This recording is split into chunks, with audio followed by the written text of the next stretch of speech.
गोविंद इस धराधाम पर लगभग 125 साल अपनी लीलाएं किए।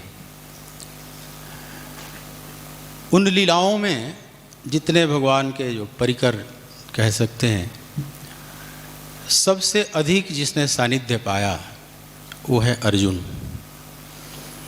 मेरे देखे अर्जुन और उद्धव को सबसे ज़्यादा मिला है, उसमें भी अर्जुन को कुछ ज़्यादा ही मिला है। जितना अंतरंग सानिध्य अर्जुन को मिला है और जितना लंबा सानिध्य मिला है उतना और किसी को भी नहीं मिला है। इसका मतलब हुआ कि अर्जुन कुछ विशिष्ट हैं, अर्जुन बड़े समीक्षा का विषय हैं, क्योंकि जिसे भगवान ने सर्वाधिक कीमती समय दिया, क्वालिटी का समय बिताए हैं दोनों। महाभारत में तो बहुत ऐसी ऐसी बातें हैं कि आप आश्चर्यचकित रह जाएंगे। तो अर्जुन की विशेषता के कारण ही उन दोनों के मध्य जो संवाद घटित हुआ, जो प्रवाहित हुआ, उसका नाम है श्रीमद् भगवद गीता। सनातन धर्म का श्रेष्ठतम ग्रंथ, या पूरे विश्व का, अगर कह सकते हैं विश्व वंद्य। अगर कोई भी उदार दार्शनिक महापुरुष दुनिया में हुआ हो, उदारवादी, संकीर्णवादी नहीं, किसी पूर्वाग्रह से ग्रसित नहीं, खुले विचारक जो भी हुए हैं पूरी दुनिया के, भगवद गीता के प्रति उनका सिर झुक ही जाता है। क्योंकि ऐसी शाश्वत की भाषा में बात किया हुआ ग्रंथ और थोड़े में बहुत कुछ कह देने वाला ग्रंथ शायद इस धराधाम पर तो नहीं है। क्योंकि पूरे महाभारत को जिन्होंने लिपिबद्ध किया, महर्षि श्री कृष्ण द्वैपायन वेदव्यास स्वयं गीता की जब महिमा गाते हैं तो जब लगता है कि कुछ ज़्यादा ही गा गए। एकम शास्त्रम देवकी पुत्र गीतम, एक ही शास्त्र है दुनिया में जिसको देवकी पुत्र ने गायन किया है। लग रहा है ना कि कुछ ज़्यादा ही बोल गए। स्वयं व्यास ही इतना ग्रंथ लिखे हैं और व्यास कह रहे हैं कि एक ही शास्त्र कहने लायक। मतलब वो कहना चाहते हैं कि शास्त्र तो बहुत हैं, स्वयं महर्षि व्यास ने ही खुद लिखा है और बहुत ग्रंथों को लिपिबद्ध किया है, लेकिन एकांगी हैं, एक एक भावों को अभिव्यक्त करने के लिए अपने में बड़े सुंदर हैं। लेकिन अनेक भावों का एक जगह समूह हो, अनेक भावों को जो अकेले ग्रंथ अभिव्यक्त करता हो, वो श्रीमद् भगवद गीता है। ऐसा दुनिया में इसके पैरेलल कोई ग्रंथ दिखाई नहीं पड़ता, जिसमें भक्ति योग, कर्म योग, ज्ञान योग, सब में समग्रता से बात की गई है। तो ऐसा ग्रंथ, उपनिषद सब महान हैं, लेकिन सारी उपनिषदों की गुंज गीता में मिल जाएगी, लेकिन पूरी गीता की गुंज किसी एक उपनिषद में नहीं मिलेगी। तो इसलिए सर्वोपनिषदो गाओ दोग्धा गोपाल नंदना। तो व्यासदेव तो यहाँ तक कहते हैं कि गीता सुगीता कर्तव्य किमन्य शास्त्र विस्तरे। ऐ मानो तुम अलग अलग अनेक शास्त्रों के विस्तार में क्यों जाते हो। गीता सुगीता, यह सुंदर गीत है, आध्यात्म का सबसे सुंदरतम गीत है जो भगवान पद्मनाभ द्वारा स्वयं गाया हुआ है। तो महर्षि व्यास ही इतनी स्तुति कर रहे हैं, तो और बाकी जितने मनीषी हुए भारतवर्ष में, भारत के बाहर भी गीता पर विचार विमर्श करते रहते हैं।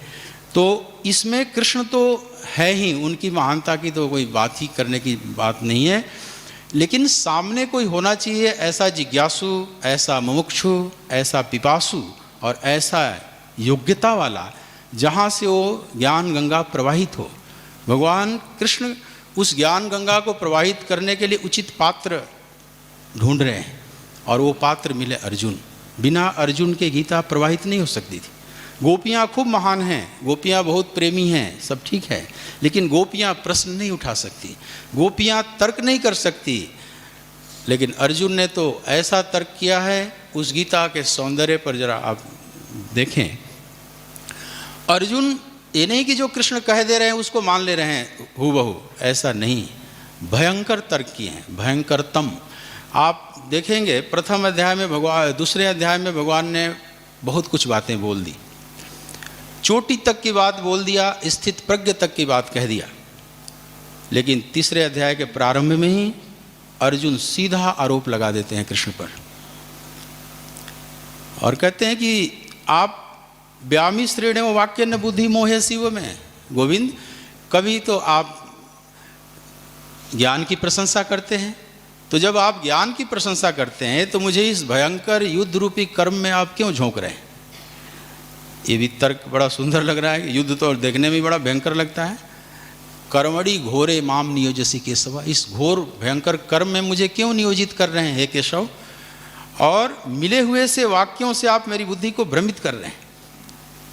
अब बताइए, बुद्धि मोह है असीव में, आप मेरी बुद्धि को मोहित कर रहे हैं और भ्रमित कर रहे हैं, दिग्भ्रमित कर रहे हैं। जो कृष्ण समाधान दे रहे हैं अर्जुन को, यहाँ तक कि मोह के दलदल से उसे बाहर निकाल रहे हैं। स्वयं अर्जुन मोह में धंसे हुए हैं। हालांकि अर्जुन इस बात को अभी स्वीकार नहीं कर रहे हैं कि मैं मोह में धंसा हुआ हूँ, उनको बिल्कुल पता नहीं हो, तो बाद में स्वीकार करेंगे, नष्टो मोह। लेकिन अभी तो अर्जुन को लग रहा है कि मैं तो ठीक बोल रहा हूँ, मैं गलत क्या बोल रहा हूँ, मैं इस युद्ध से भाग रहा हूँ तो ठीक ही कर रहा हूँ, मैं तो बड़ा अहिंसक काम कर रहा हूँ, मैं तो अपने कुल खानदान और मानवता की रक्षा की बात कर रहा हूँ। अर्जुन बड़े अपने को अहिंसक और पूरा सही समझ रहे हैं, उनको कुछ भी गलत अभी नहीं लग रहा अपना निर्णय, जो युद्ध करने से इनकार कर दिए हैं। तो भगवान धीरे धीरे इशारा तो कर दिए हैं कि यदा ते मोह कलिलम बुद्धि व्यतितरिष्यति, पार्थ जब तेरी यह बुद्धि मोह के दलदल में जो धसी हुई है, जब इससे बाहर निकल जाएगी तब तुम ठीक ठीक सुन पाओगे जो सुनने योग्य है। मतलब कृष्ण बार बार इशारा कर रहे हैं कि मोह कलिलम, कलिलम मन होता है दलदल, कीचड़। जैसे कोई कीचड़ में धंस जाए गाय, तो अब वो अपने बस में नहीं है निकलना, वो जितना प्रयास करेगी और धंसती जाएगी अगर कोई बाहर से सहयोग करके न निकाले।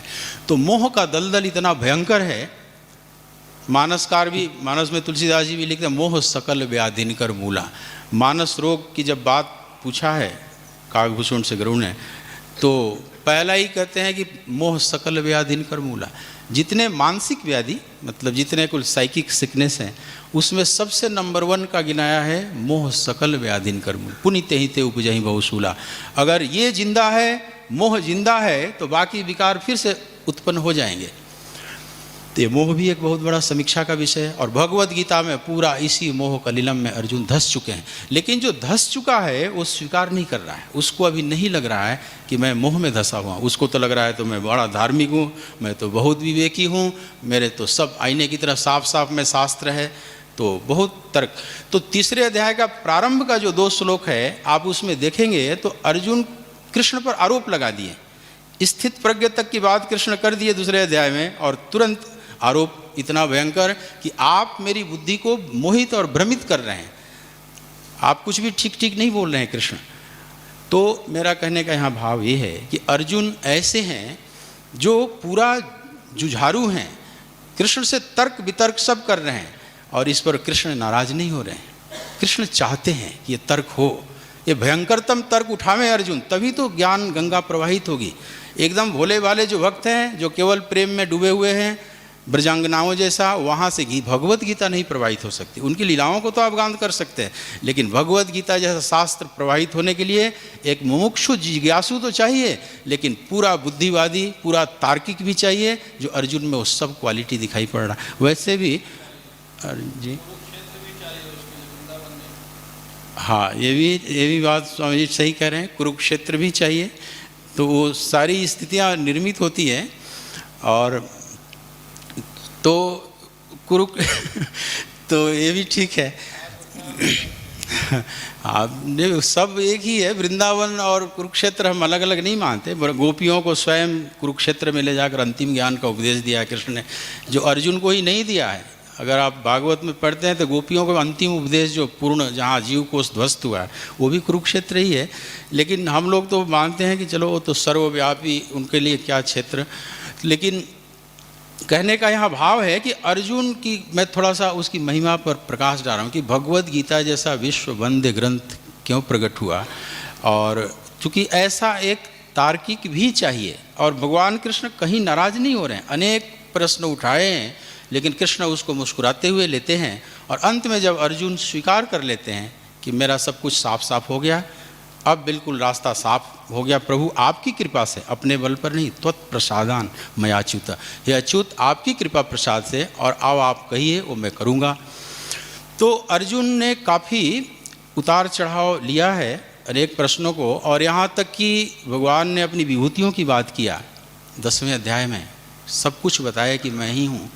और मुख्य मुख्य विभूतियों को गिनाया। फिर कहा कि बहुत जानने से तेरा क्या लाभ, बस समझ लो कि मेरे एक अंश मात्र से ये पूरा जगत धारण किया हुआ, एकांशे न स्थितो जगत, बस इतना ही जान लो। लेकिन जहाँ जहाँ थोड़ा मैं विशेष ऊर्जित हूँ, प्रकाशित हूँ, वहाँ से मेरे को समझना आसान पड़ेगा। तो बहुत विस्तार से 10वें अध्याय में वो सब इशारा किए। लेकिन फिर भी अर्जुन ने कहा है कि अगर प्रभु जो आप कह रहे हैं वो आप ठीक कह रहे हैं, आपकी बातों में मुझे संशय नहीं है जरा भी, आप जो भी कह रहे हैं गोविंद आप सत्य ही कह रहे हैं प्रभु, लेकिन फिर भी मैं उन विभूतियों को और आपके उस ऐश्वर्य को जरा प्रत्यक्ष देखना चाहता हूँ, अगर मैं शक्य हूँ तो। लेकिन अर्जुन भी बड़े निश्चल भाव से बात कर रहे हैं, कहते हैं यदि मैं शक्य हूँ तो, ये नहीं कि मेरी योग्यता ना हो और आप उस तरह से और मैं कह रहा हूँ, वो तो आप ही जाने कि मैं योग्य हूँ कि नहीं, वो भी तो आप ही जानेंगे ना। गुरु ही जानेगा कि शिष्य उस योग्य के है भी कि नहीं, उस चीज़ के, उस अनुभूति के। तो यदि मैं शक्य हूँ तो आप मेरे उन विभूतियों को, आप अपने विभूतियों को, ऐश्वर्य को दिखाइए। और भगवान ने करुणापूर्ण दिव्य दृष्टि प्रदान किया, क्योंकि तुम इन आँखों से मेरे उन ऐश्वर्यमय रूप को नहीं देख सकते हो पार्थ, तो दिव्यम ददामि ते चक्षु पश्य में योगमैश्वरम, मैं तुझे दिव्य चक्षु प्रदान करता हूँ और मेरे योग के ऐश्वर्य को देख। और आप जानते हैं कि भगवान विराट रूप दिखाते हैं, विश्वरूप दर्शन योगो नाम उसको बोला जाता है। तो अर्जुन ने देखा, हालांकि उसके बाद गीता अब आगे नहीं बढ़नी चाहिए, लेकिन अर्जुन डर जाते हैं, खासकर भगवान को उस भयंकर रूप को, जब आग की लपटें निकल रही है मुख से, शेर के मुंह की तरह उनका दाढ़ लंबे लंबे जो समस्त सेनाओं को अपने में खींच रहे हैं, चबा रहे हैं। इस घटना को देखकर अर्जुन कांपने लगे और बार बार कहते हैं कि प्रभु आप उसी रूप में आइए, मैं सुख नहीं पा रहा हूँ, तीनों लोग सुख नहीं पा रहा है। तो अर्जुन के प्रार्थना करने पर भगवान अपने पुनः उस रूप में आ जाते हैं जैसा अर्जुन चाहते थे। लेकिन अर्जुन को भगवान ने फटकार लगाई कि पार्थ, मेरे इस रूप को देखकर तेरे को मूढ़ता को प्राप्त नहीं होना चाहिए था। मेरे इस रूप को देखने के लिए तो देवता भी तरसते, जो मैंने तेरे को दिखाया। लेकिन अर्जुन वहाँ पर डर गए और भगवान ने फिर सिमट लिया। इसलिए गीता फिर अब 11वें अध्याय के बाद अब क्या बचा, जब सब कुछ दिखाई दिए तो अब क्या प्रश्न बचा है। लेकिन चूंकि डर गए और भगवान ने वहाँ पर रोक दिया उस चीज़ को, और फिर आगे 7 अध्याय और गीता आगे बढ़ती है, उसमें भी बहुत से प्रश्न और जिज्ञासाएँ अर्जुन ने रखी हैं। खैर चलते चलते अंत में अब जो अंतिम आप देखिए गीता, जब भगवान अब धीरे धीरे उसको सिमट रहे हैं, अर्जुन अपने समाधान की तरफ पहुंच रहे हैं, या यूँ मान लें कि अर्जुन माध्यम बनाकर हम सबके प्रति भगवान ने वो कही है, वो एक लीला ही कह लें, लेकिन समीक्षा में तो फिर अर्जुन को ही हम लोग खड़ा करेंगे। पर अंतिम उस सौंदर्य को देखिए कि कितना प्रेम है अर्जुन के प्रति भगवान को। सारा उपदेश देते देते अंत में अर्जुन के स्वभाव के अनुसार भगवान कहते हैं, 18वें अध्याय का 58वां श्लोक है, उसमें कहते हैं मत चित्तम सर्व दुर्गाणी मत प्रसादा तरिष्यसि, और अथ चेतोम अहंकारान न श्रोष्यसि विनक्ष्यसि। पार्थ, मेरे में चित्त लगाया हुआ, मेरे में तेरा चित्त लगा हुआ है तो सर्व दुर्गाणी, जितने विघ्न हैं, जितने दुर्ग हैं बड़े बड़े, उस सब तुम पार कर जाओगे मेरे कृपा प्रसाद से। मत प्रसादा तरिष, मेरे कृपा प्रसाद से तुम सहज उन सारे विघ्नों को, ये मोह रूपी विघ्न हो चाहे जो भी हो, सबको तुम अज्ञान के विघ्न को पार कर जाओगे। ये समझ लो गीता का एक तरह से अंतिम बात भगवान ने कह दिया। थोड़ी सी बात आगे कहेंगे लेकिन वो अलग रूप में, क्योंकि इसके बाद एक चेतावनी देते हैं कि अथ चेतोम अहंकारम, अगर तुम अहंकार बस मेरी बात को नहीं सुनता है, न श्रोष्यसि तो विनक्ष्यसि, तो तुम विनष्ट हो जाओगे। इस बात की गंभीरता को आप जरा सोचें। ये तो ऐसा लग रहा है जैसे कृष्ण श्राप दे रहे हैं अर्जुन को कि अगर तुम मेरी बात नहीं मानते हो, अहंकार बस शर्त लगा दिया तो तुम विनष्ट हो जाओगे। न श्रोष्यसि विनक्ष्यसि, तुम विनष्ट हो जाओ। इतना जो प्रेम करते हैं अर्जुन को कृष्ण, ये बात क्यों बोल दिए कि तुम मेरी बात को नहीं सुनेगा, अहंकार बस।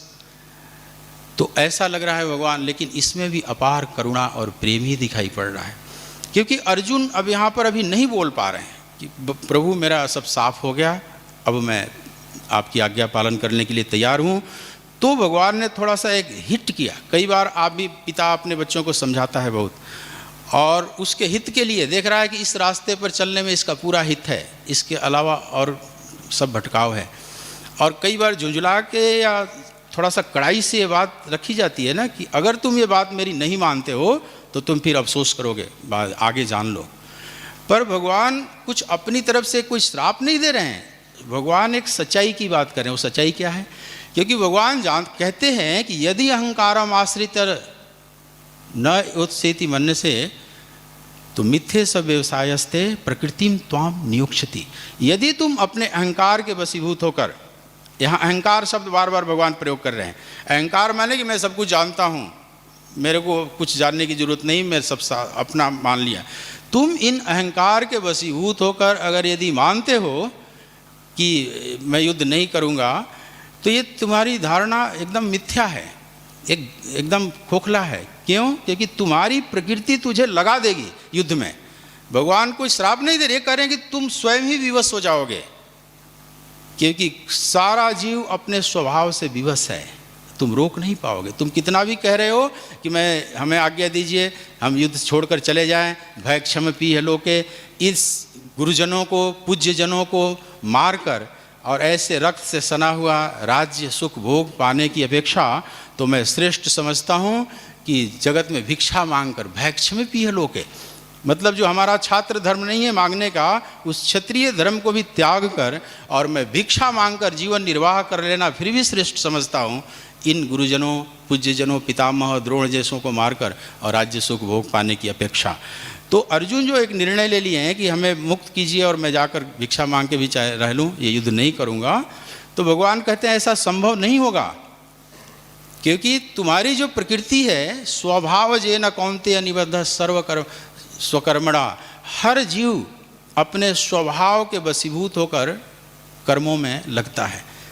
काल कर्म स्वभाव गुण घेरा, फिरत सदा माया कर प्रेरा, काल कर्म स्वभाव गुण। काल कर्म और स्वभाव के वशीभूत होकर हम करने के लिए बाध्य हो जाएंगे। अर्जुन अगर छोड़ के कहीं जंगल में भी चले जाते हैं, पेड़ के नीचे बैठ जाते हैं, और दुर्योधन जाकर एक कुछ व्यंग छोड़ देगा कि अरे देखो ये कायर मेरी डर से यहाँ पर आकर भागा हुआ है, तो तुम फिर रोक नहीं पाओगे, तुम फिर अपना गांडी ढूंढने लगोगे कहाँ है, क्योंकि तुम्हारा स्वभाव तुझे जबरदस्ती लगा देगा।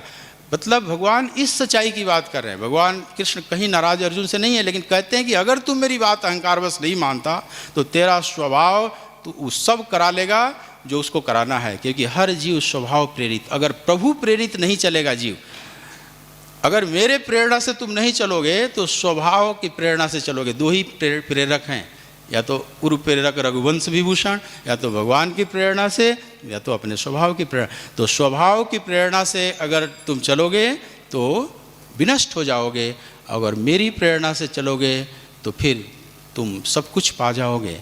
इसके आगे भगवान ने फिर कैसे संभाला है उस गोपनीय